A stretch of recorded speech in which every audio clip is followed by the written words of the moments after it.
Hi, I'm Jason, and this is the JayC exposure. Cut. Take 2. Now, a quick introduction. I'm Jason, and I attend a church called Asian Bible Church. Now, this church is in the heart of the lovely city of Sydney, Australia.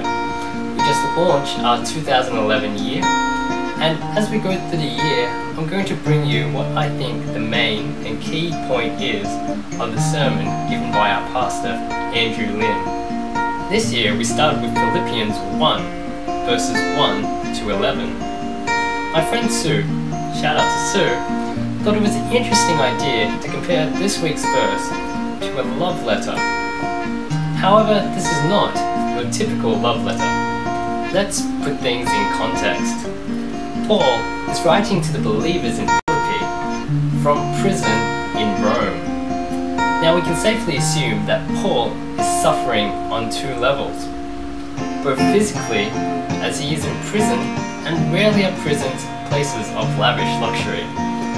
B, we assume that he's also suffering emotionally, because he's separated, socially isolated from those who he considers his partners in Christ.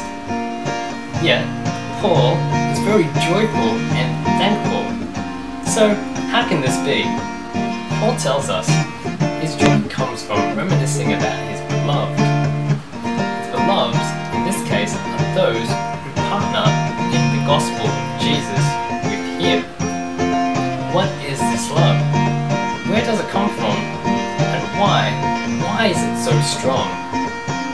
Paul actually explains what this love is in the letter. He wishes the believers of Philippi to grow and abound in this love. Paul clarifies that this love should grow from the knowledge and depth of insight. If we have this love, we know what is best, and therefore can be pure and blameless on the day Jesus returns.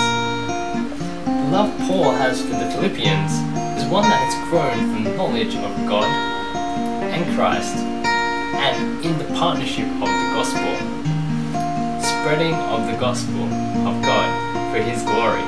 And that is the J point for this week. That with greater knowledge comes greater love. Sound familiar?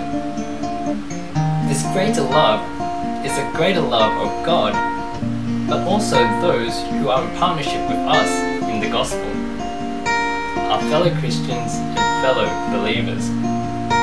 And through Paul, we can see that this love can sustain us even through our times of great suffering. So, have a great week in Him, and we'll see you next week for the JayC exposure.